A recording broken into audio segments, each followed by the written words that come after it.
So I'm going to ask you the three questions I ask every guest on the show. The first is, what is the greatest innovation of all time?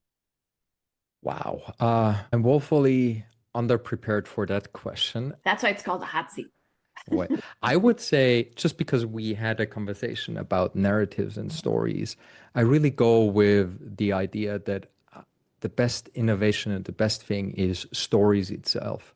Because no matter what you can achieve, the one thing that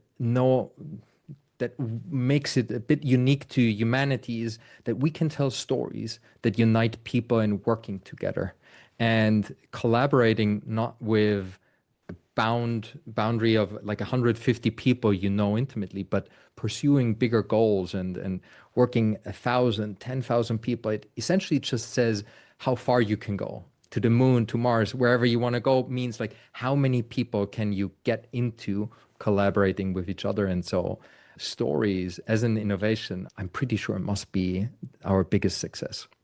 And you are the first person to ever say that out of 220 plus episodes. So if you could join any innovation team in the course of human history, which innovation team would you like to have been on? Ooh. Oh, there are so many. Can I get like 10? No, I will go with one, but there are so many teams and so many personalities I would have loved to get to know personally. I think for very personal reasons, I would have wanted to work with the original founders of Pixar, right? Even before it was acquired by Steve Jobs. They created a rendering algorithm called RAISE, like Point Reyes in California, but it's actually an acronym for renders everything you ever saw. And why? And it sounds strange, but we think of innovation predominantly through value generation, what it can do, right? ROI and all that stuff. And I had the good fortune of working at Weta Digital, like one of the companies who create special effects for movies, right? And to me, it was such a wonderful experience being in the room and not just talking about does it make sense for the business, but having a conversation about is it beautiful? Is it flourishing? Will it be a story that people will love? Mm. And I don't want innovation to be the sole proprietary object of market economics and businesses. I feel like as we progress, I would hope that the future has more abundance in a way that we can think about innovation more of a like what beautiful ideas and things can we create and not like how much money can we make, if that makes sense. Of course, of course. And my last question is, what is the innovation that the world needs now? Ooh, that will get a little bit, I don't want to say dark, but again, I'm very occupied by or with AI because it's a very, very dominating force right now in innovation.